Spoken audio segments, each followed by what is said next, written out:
मैंने बहुत नजदीक से देखा है सैम मानेकशॉ। मेरी फोटो भी है सैम मानेकशॉ के साथ। बड़े मैनली, जोशीले, स्ट्रेट बात करते हैं। हमने पाकिस्तान को कुछ जमीन हारी थी, तो he refuse to come to that sector. No no let me down. He was a superman, you know. उनके जो एक्शंस हम सुनते रहते थे, पढ़ते थे उनके किस्से, उनकी बातें। वो इंदिरा गांधी वाला फेमस डायलॉग आपने वो सुना होगा। He says, Sam, I've been getting an impression that you might take over the country. Cool. He says, Madam, the possibility is always there. I don't deny that. But I have no intentions of getting into this muck of governance. Army में एक बहुत important और बहुत famous character, important तो मैं नहीं कह पाऊंगा क्योंकि मैं, लेकिन सैम मानेकशॉ का बहुत मेंशन होता है। मैंने बहुत नजदीक से देखा है सैम मानेकशॉ।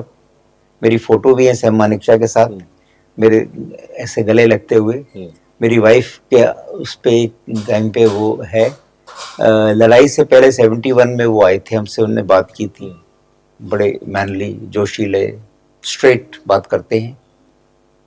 एंड जिस सेक्टर में हम लोग थे वहाँ पे हम पीछे हट गए थे। हमने पाकिस्तान को कुछ जमीन हारी थी, तो he refused to come to that sector. He says, no, let me down. Very strict man. मेरे को कॉन्वोकेशन में जब मेरे को MSc डिग्री मिली थी स्टाफ कॉलेज में, तो उनके हाथ से मिली थी मेरे को। वहीं रहते थे वेलिंगटन में। Great leader. कहीं ऐसा इम्प्रेशन था कि मुझे उनको इम्प्रेस करना है? He was all very talked about और वैसा? He was a superman, you know. Actually उनके जो एक्शंस हम सुनते रहते थे, पढ़ते थे उनके किस्से, उनकी बातें। वो इंदिरा गांधी वाला फेमस डायलॉग आपने वो सुना होगा। और when he told Indira Gandhi, एक बार इंदिरा गांधी ने उनको बुला लिया कि सैम जस्ट कम हियर। तो वो आए अंदर, उन्हें अंदर आके she said close the door. I closed the door and I told him, I said, Madam, will you still be safe? So he said, Sam, sit down. उन्होंने मेरे से कहा कि Sam, what are you doing? I said, I'm having coffee. She said, why don't you have your coffee with me? I said, I don't know the quality of your coffee, but I'll have my coffee and then come. तो मैं आ गया उनके पास, ये सब हुआ करके। He said, Sam, I've been getting an impression that you might take over the country. Cool. He says, Madam, the possibility is always there. I don't deny that. But I have no intentions of getting into this muck of governance. I can assure you कि मेरी कोई ऐसी इच्छा नहीं है, provided you mind your own business and you let me mind my own business. This equation should not change. And you feel safe. I'm telling you that I don't want to take over this job. तो इस तरह की उनकी communication prime minister. ये तो public domain में बातें हैं, कोई ऐसी बात जो पब्लिक डोमेन में नहीं हो आपको बताओ? Because he was very good with women. More importantly, मैं जब उनका एक इंटरव्यू में देखा था, he said कि लोग कहते हैं डिसिप्लिन बहुत इंपॉर्टेंट है आर्मी में। ऑफ कोर्स इंपॉर्टेंट, लेकिन मैंने तो कभी किसी का कोर्ट मार्शल नहीं किया, मैंने किसी को लुक डाउन अपॉन नहीं किया, एंड उसके बिना भी मैं डिसिप्लिन मेंटेन कर पाया। तो क्या था वो, उनमें ऐसा क्या चार्म था? Personally here is personal charisma, very charismatic leader. उनके साथ सरकार ने बहुत बुरा भी किया है, बट ठीक है, he was okay. First field marshal बने, he led the country to war, to victory. And second world war के बाद इतने बंदी कभी किसी पूरी दुनिया में कभी नहीं ले पाया। when इंदिरा गांधी ने उनको कहा था कि अप्रैल में you go to war, he said no, I'm not fit to go to war. And this is ये सही समय नहीं है जाने के लिए। I will tell you when we are ready and when is the right time to go to war.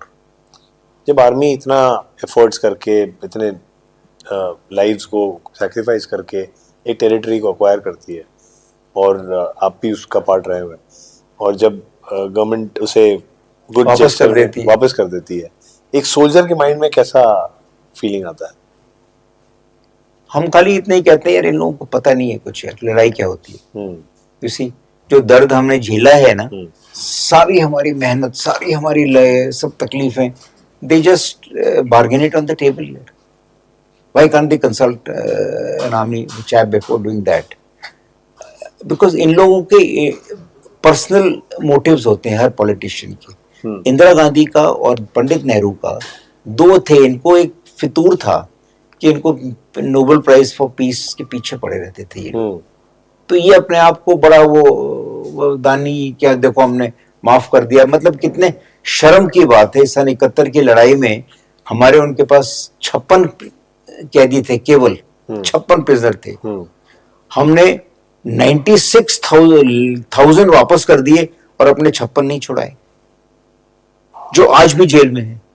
56 में से कुछ मर मरा गए, अभी भी किसी की चिट्ठियां आती हैं, we are still know that अभी भी कुछ जेल में है। दो इशू, एक तो ये बंदियों वाला, दूसरा उस समय पीओके का मुद्दा हम आसानी से सेटल कर सकते थे यार। आज जब आप देखते हो कि इतना सब कुछ होता है, इंडिया का मैक्सिमम बजट इस बात पे ही जाता है, इंडो पाक उस पे, व्हाट डू यू थिंक, क्या इसका कभी कोई सोल्यूशन निकलने वाला है? ये मुद्दा हमेशा it is there for the political debates. People want to keep it alive.